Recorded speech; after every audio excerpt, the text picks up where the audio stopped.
I think I'll put a little background music on and put the lyrics or the music that has no speaking. These are freely available as background noise. Why am I doing this?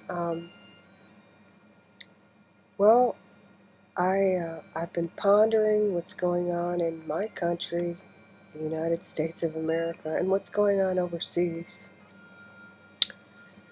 And I was listening to an old song that used to play on the radio a lot, and I started thinking about the meaning of the song.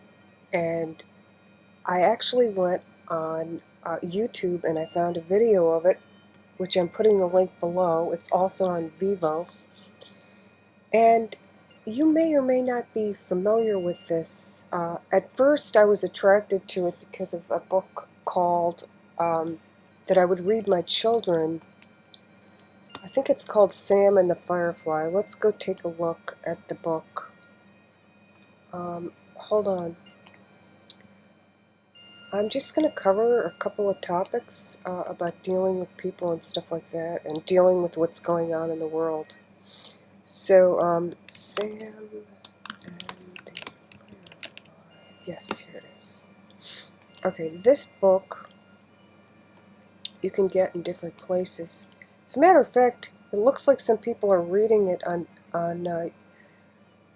YouTube, which I'm surprised because I think it has a copyright still. I'm not sure.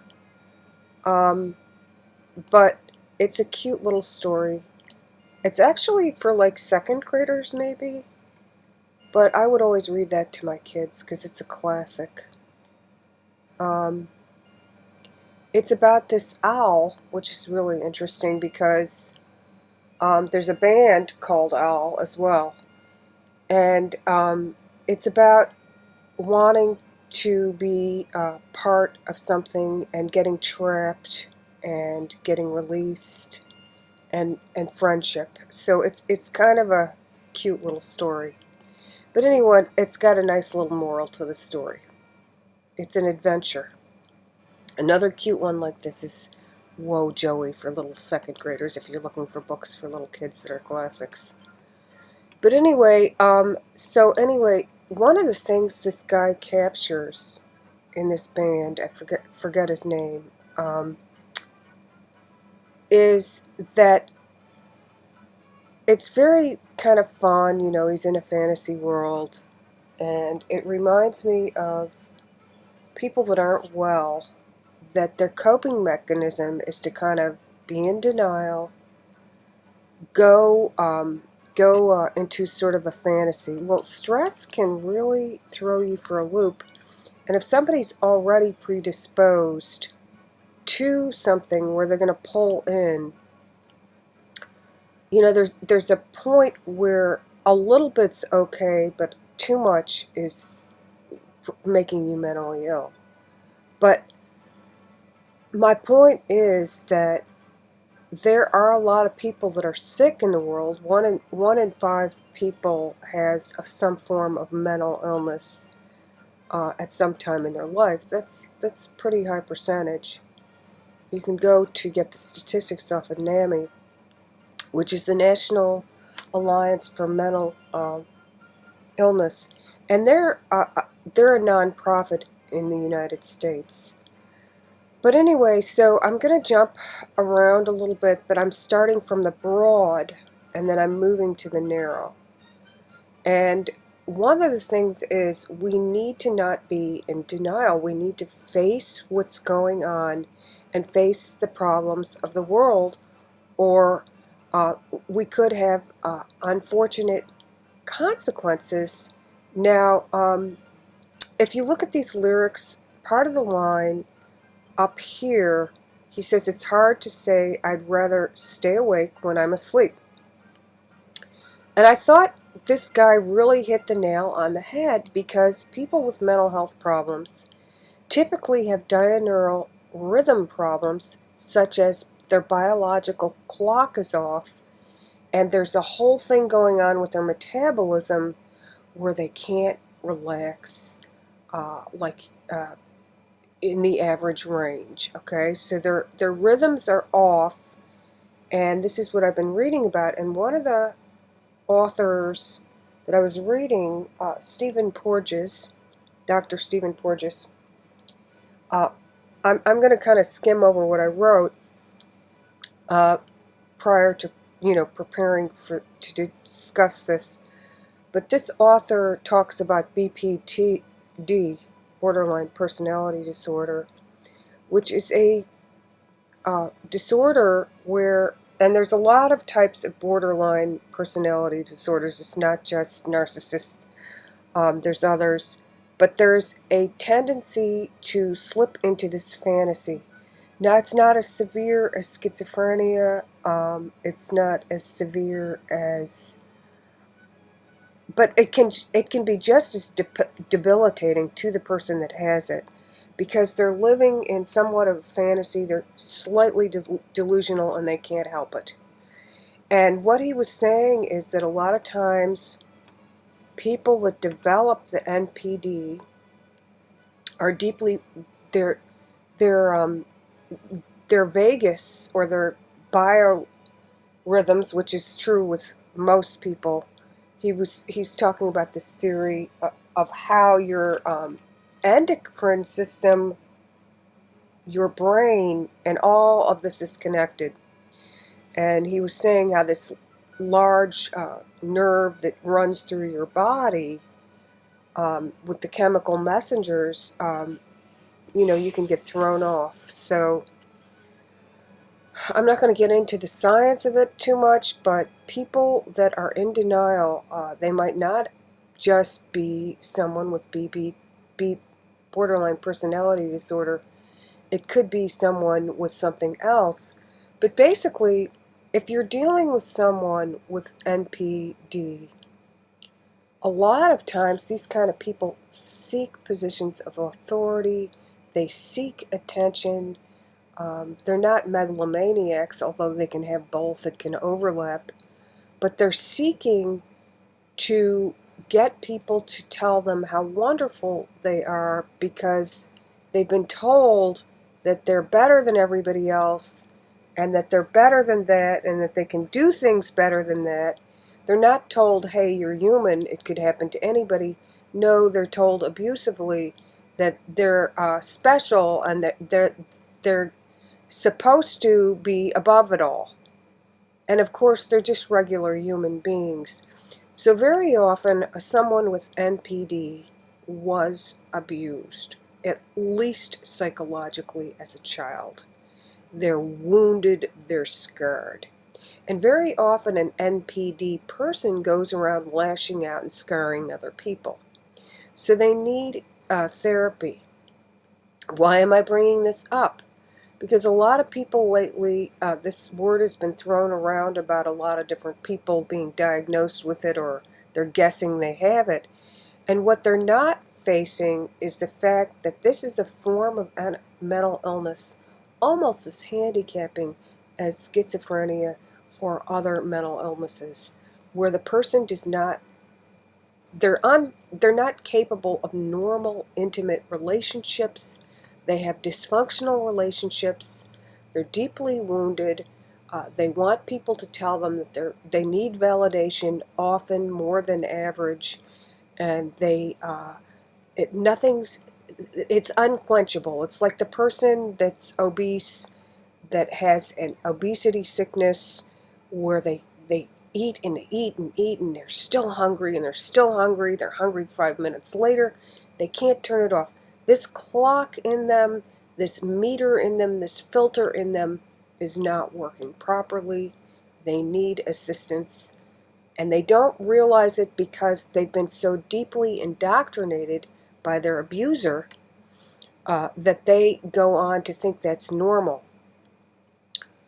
So there are some prosperity gospels and different religions that will teach people to be thinking like their mind over matter. This prosperity gospel, the law of attraction. different things like that. Now, they call it manifesting, whatever you want to call it. But there is an imbalance or an attraction to the prosperity gospel, like Norman Vincent Peale and things like that, by people that have it. And very often it runs in families. One parent will have it, and they'll have this dynamic of victim, abuser, rescuer, hero. And this tension-building psychological abuse cycle, which I can get into that later. I've talked about it in some of my other videos, the cycle of abuse. But what I want to say is that what's really going on is there's a lot of people that are allowed to be emotionally damaged throughout their life by other people, and particularly those closest to us. And this abuse is not addressed, and there's this balance that we need in life. Now, I took yin and yang as the balance because it's a nice Eastern philosophy, but there also are the scales of justice, which are seeking balance. But this is a measure, a Western measure. So my point here is that we've got a lot of imbalance going on right now in the world. And the imbalance that's going on in the world is more than just,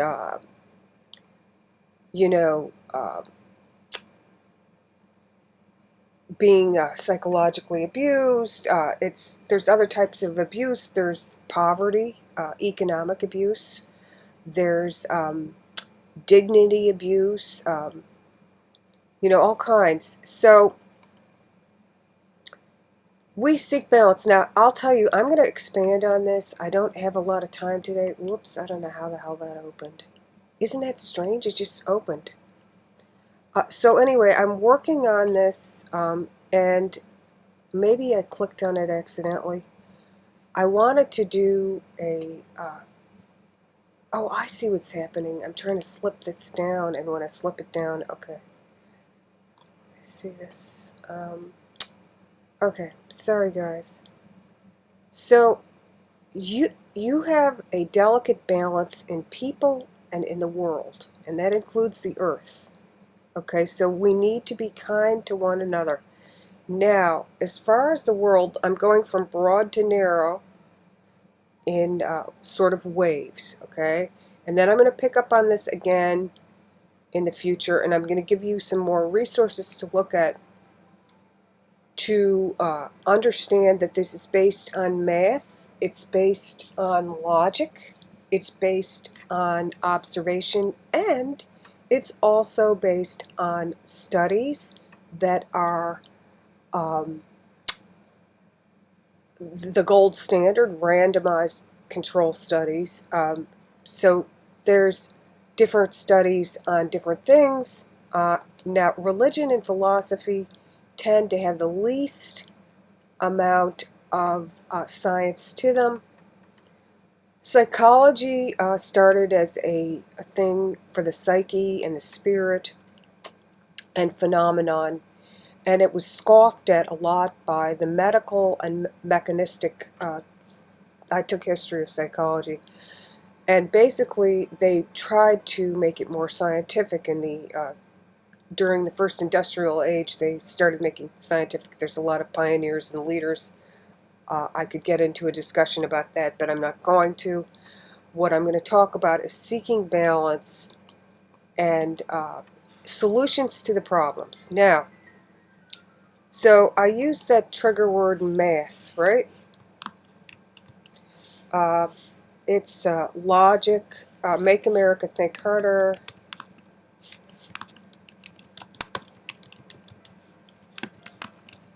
Okay, so we're seeking balance here, right? We got a lot of problems going on that are independent intervening things, and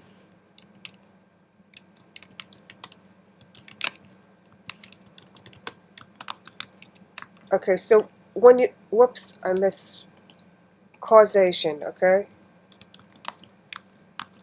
This is causation. Causation is a theory of what caused something, cause and effect. And causation is used in psychology. It's also used in law.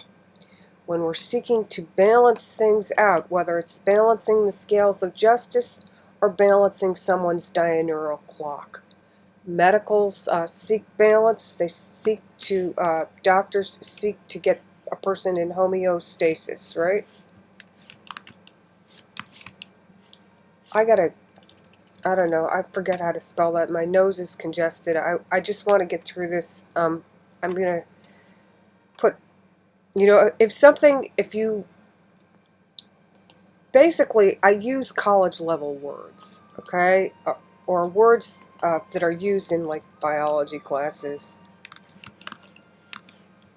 And I realize there's a lot of ESL people with me. So I seek to define what I'm saying because not everybody studies the same areas either. And so when I'm talking about balance, I'm not just talking about balance within an organism. I'm talking about at the micro level and the macro level, the broad and the narrow, okay? Remember, they say broad is the way, the gates to hell, but narrow is the gates to heaven. Even if you tried to thread a camel through the eye of a needle, these scriptures. So, like I said, scriptures are not proven scientifically as much as other disciplines, but they do influence people a lot, and sometimes the religions involved denial and abuse besides miracles and taking you to a higher level of thinking. So there's this yin and yang going on with this dark side to a lot of religions, this hypocrisy. So just be careful who you listen to, and use your logic, your ability to synthesize things and analyze them, and do seek balance, right? So what's going on in the world with China? Well, China is a really becoming a world-class leader, but here's the big problem. They have a setup where they have 80% of their people. Now, and by the way, these figures are not exact, okay? They have a huge population problem. They tried to control it. There were some people like in the 70s saying, yeah, no, they wrote a book, Population Bomb, and it's true in science with small organisms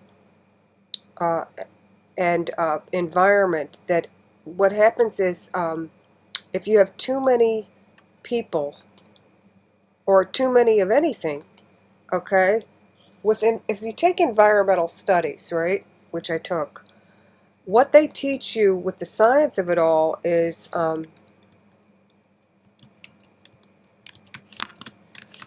that populations, that overpopulation of anything, let's say it's algae growth in the ocean, it knocks, let me just, population, okay. So basically, this says the balance, sustainable business. Okay, well, the conversation over population, the environment ideas. Okay, so let's talk about over-nutrification of algae. Okay, so flooding can cause, I'm going to use algae because it's a very small organism that you can talk about. Humans can have over-nutrification and develop obesity and have all kinds of health problems. But it's also due to environment, okay? And it's not just physical nutrients being available. It's the kind of nutrients that are desired by the body, because the biorhythms in the body are off. The biorhythms in the earth are off. It's raining more, and you're getting so the population of algae. You would think who cares about little algae blooms? But if you look, if you get red tides, they're toxic. What happens is runoff fertilizer, synthetic fertilizers from farms, and also from agribusinesses that have like animals, they run off, and then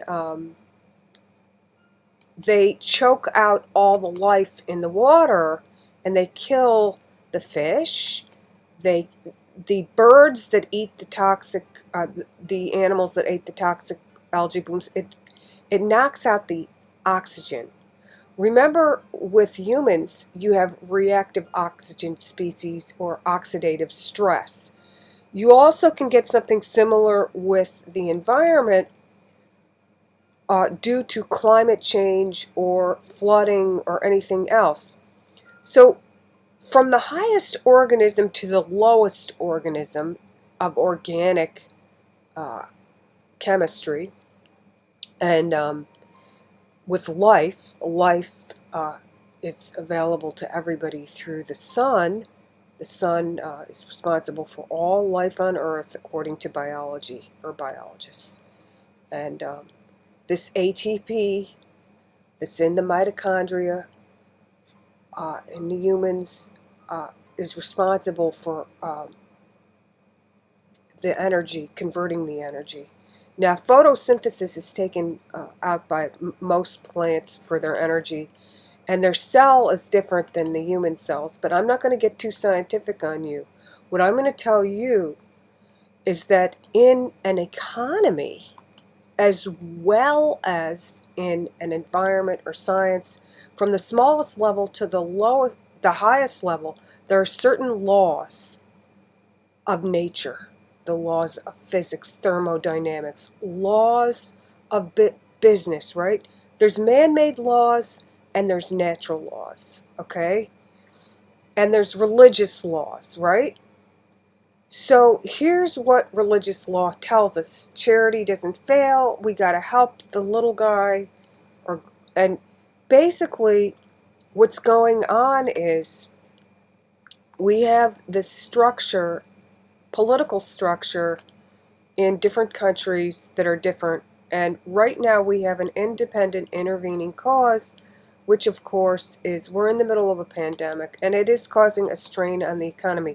Now, Trump has, in the United States, signed an executive order to help with this. Here's one of the problems, though.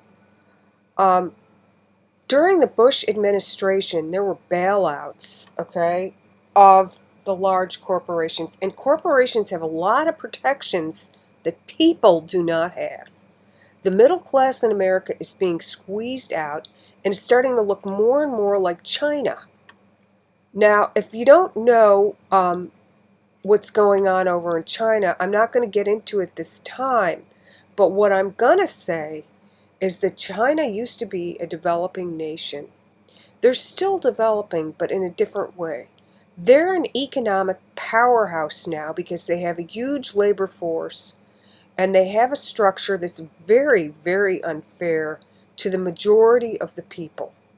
They have a top ruling class, like the top 20%, and of that, 15% are really strong upper middle class, and maybe 5% are the elite ruling class that live like kings. Now, here's the problem with that. It's not fair. It's un-American. Should we be telling other people how to live? Should we say, we don't want to do business with you if you're going to send us products? But you know what? We're already dependent on China. If you go look at your frozen vegetables in your grocery store, I was in Giant grocery store the other day. I flipped over some organic broccoli. Origin, China. Our food is coming in from China, a lot of it. We are deeply entangled with communists. Are we enabling them? Can we sit down to the table with China and ask them, you know what happened with Reagan? He went about it all wrong. He just said to the USSR, he said, tear down that wall, right? Well, all hell broke loose. You had people from former Soviet Poland, Romania, all the former Soviet countries now allowed to be free capitalists, and it's all corrupted. They don't know how to filter it. They don't know how to balance it. They don't know how to seek homeostasis for their beautiful classic cultures. You know, Rome fell for a reason. We all have choices. Now, this is why I was so enamored with Andrew Yang, because his parents, he's first generation born American. His parents were from Taiwan, likely trying to get away from communist China. You know, there's a lot of Americans now that tried to get away from communism or Nazism or other dictatorships. And so I'm going to have to I'm running out of time, guys. I got to get running. I've got a full agenda today. I'm going to pick up this Empower Hour a little bit later. And I'm going to say that we do have solutions to these problems. And I'm just on the part talking about the problems, the health problems, the environmental problems, the leader problems, and how this is going to be tackled, okay? Because we need to go about conducting ourselves. By the way, stocks were up yesterday, but the hospitality industry has been seeking bailouts. So has the Postal Service in the United States. Now, here's the problem. And I'm going to have to get into this in the next one. Corporations, CEOs, huge executives, the law protects the wealthy more than the law protects the middle and lower classes. And what happens is the lower classes they think this is the best country in the world, and that if they just work really hard, they take out student loans, they apply themselves, that they can get to the next level. But what happens is they get saddled with student loans, with nefarious practices where they can't even get a discharge if they're dying in an accident. There's a couple of setups where the banks and the governments have undue, unreasonable power and unfettered discretion to the point of being severely abusive. No, they haven't gotten rid of debtors' prisons. They've gotten rid of the debtors' prisons, but then they imprison the person's mind by putting them into a situation where they're going to be homeless and on the streets to pay off their student loans. They can't get a discharge in bankruptcy. Now, in 2005, they changed the bankruptcy laws. Now, the bankruptcy laws protect lawyers, and they protect Congress, and they protect huge corporations, but they don't protect the 99%. Anyway, I'm going to leave it at this. We can be change. We can do change, but I want to tell you, during things like Occupy Wall Street or riots, that's never, ever, ever the way. Do not listen to people that are telling you to go out and not take it anymore. You got to do this. Permits are required, okay, in many areas just to demonstrate, okay?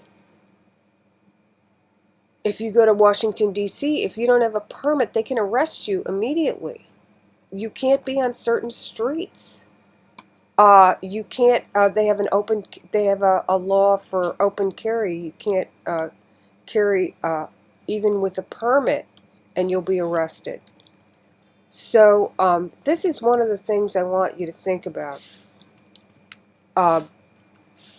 Making positive change within the system. And this requires negotiation and reverence or respect for existing structures. You can change them later. So I'm just writing that out. I probably wouldn't be able to Google anything with that. But what I'm trying to say is that I want to empower you and let you know what you can do. Do not feel downtrodden by the current situation, because you're like, oh, I'm the 99%. I'm the one with the massive student loan debt. How am I ever going to get out of this? It's earning interest while it's in forbearance. How do I get out of this? Meantime, the wealthy get golden parachutes before they declare bankruptcy. Right now, J.C. Penney, I think Nordstrom, Macy's, all these retailers, they've got these golden parachutes.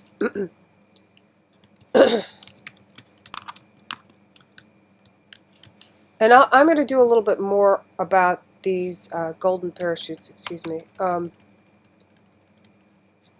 Let's see if I could Google that. But, so I want to let you know there's ways to be there for positive change. Each person can make a huge difference in their own little way.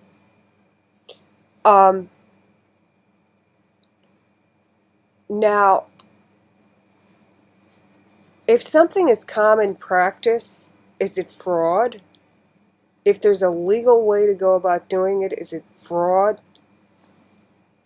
A lot of people have been outraged lately about some of what goes on. The reason a lot of these huge executives get lots of money before they declare bankruptcy is that they want to keep the executive protected.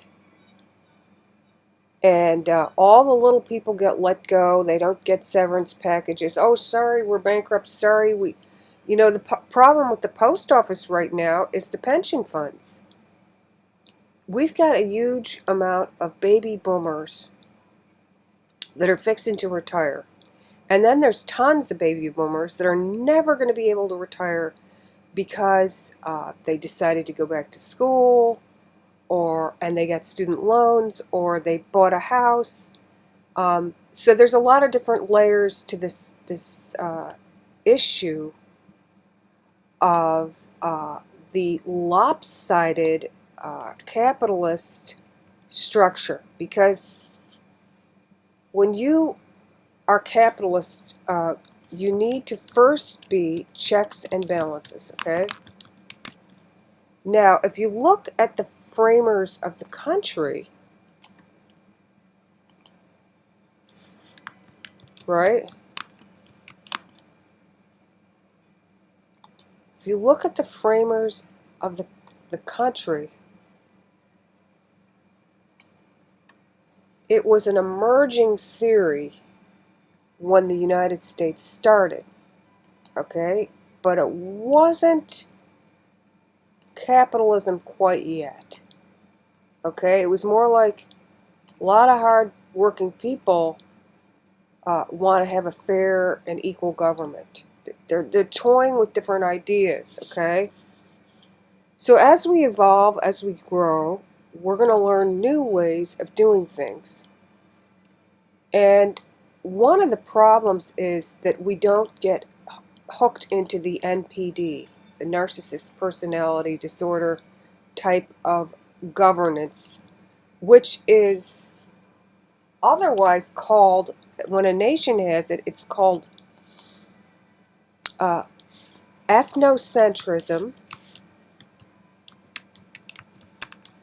and Xenophobia.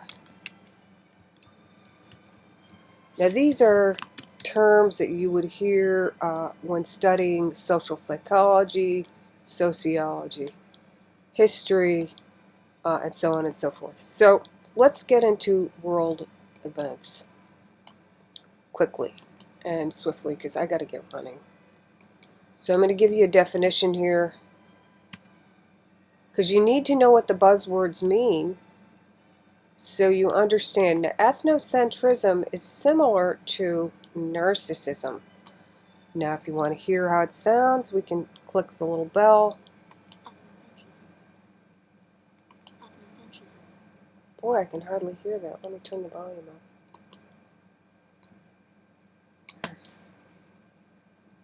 Ethnocentrism. Okay, there you go. Well, okay, so, and the xenophobia is another thing to do with, every culture is different, but some of them have faults, and some of them don't, and we need to learn to work together to do things in a way, a very delicate way, to help people around the world, humanity first. And one of the things with what Trump's been doing lately, he's been talking about the China virus, well, that sounds a little bit xenophobic, okay? Because a lot of people tend to lump things, they have stereotypes and they have heuristics. Heuristics are like shortcuts, and stereotypes are like heuristics, okay? And this is where you get problems with all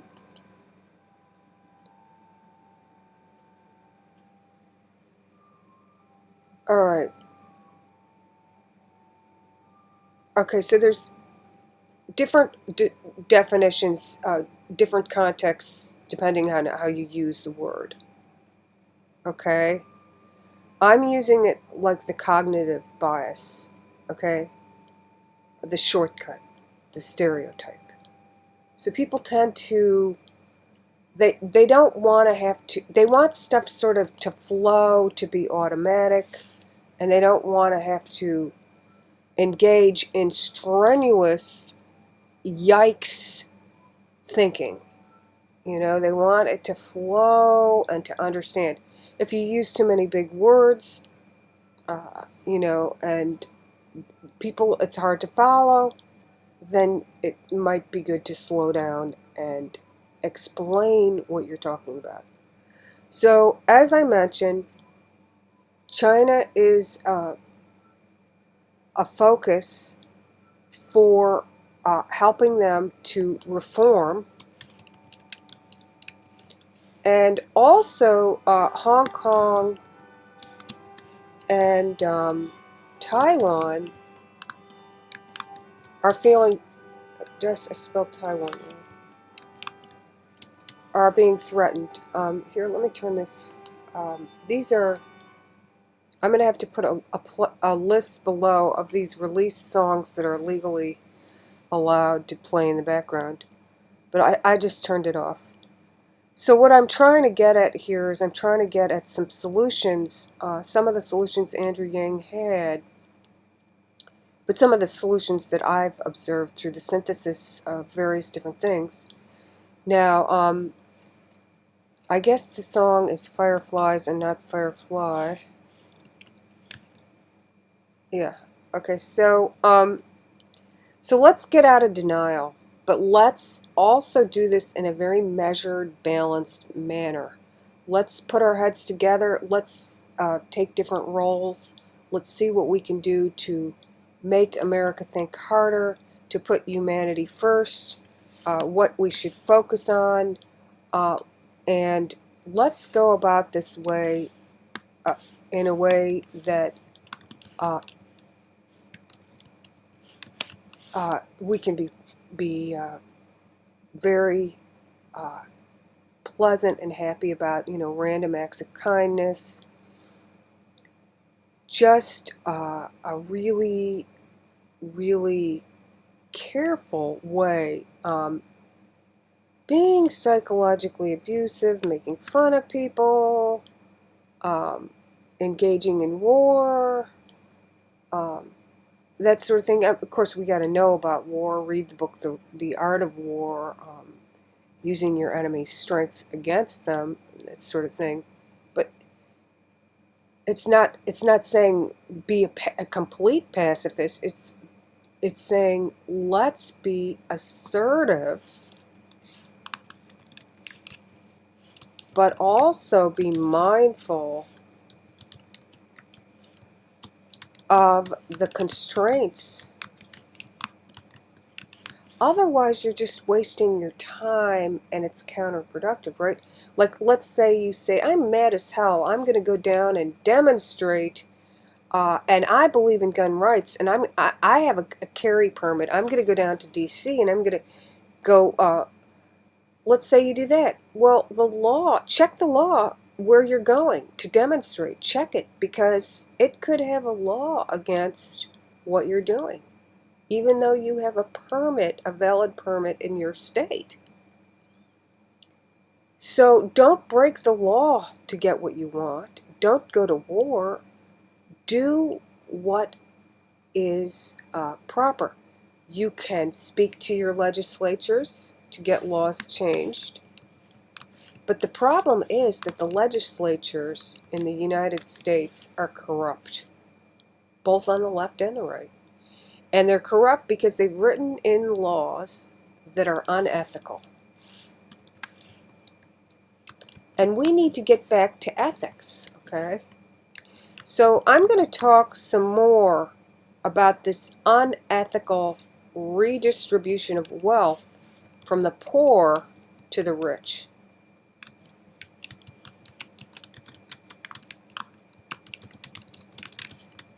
It's happening in China. So people, the rich are hoarding money. They're getting their golden parachutes.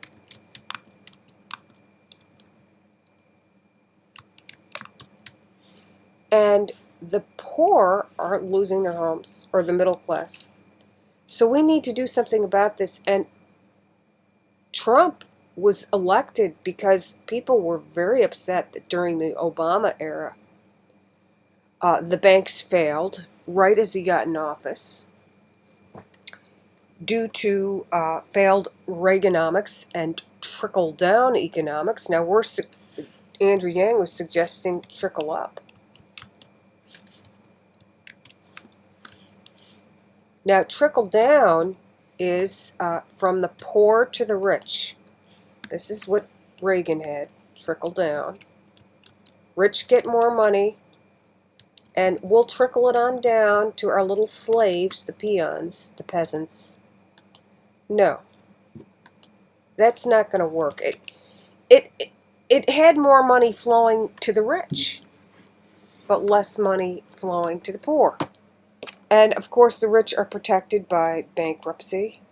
Believe me, I know this. I'm a real estate agent. I've seen people's FICO scores. I've seen their credit reports. They had to show it to me because to rent or to purchase property, there's one area they can discriminate against you, and that's economic discrimination. And the new discrimination, even to get a job, if your credit is bad, they do a credit check. The only jobs they don't do credit checks for are like small slave labor type jobs or small companies. But anyway, we'll get into economics a little bit more, and all the little layers and the little nuances that are influencing, like the butterfly effect or like chaos theory, what is going on. So I'm going to leave it at this today. I'm sorry I couldn't come to a conclusion other than to let you know that it is normal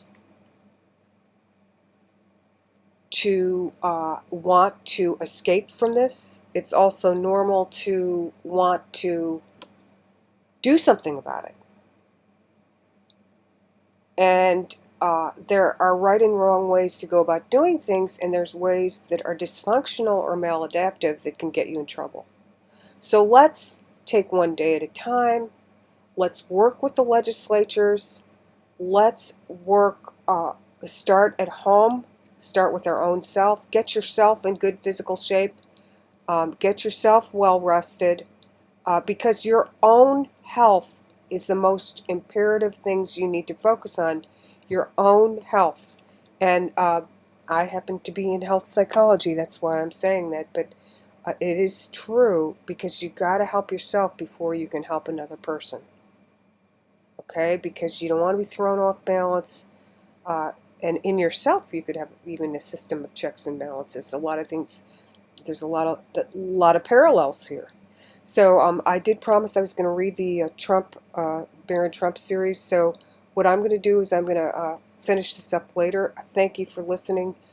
Take care and have a great rest of your day. We'll continue the discussion later. Love you lots. Bye.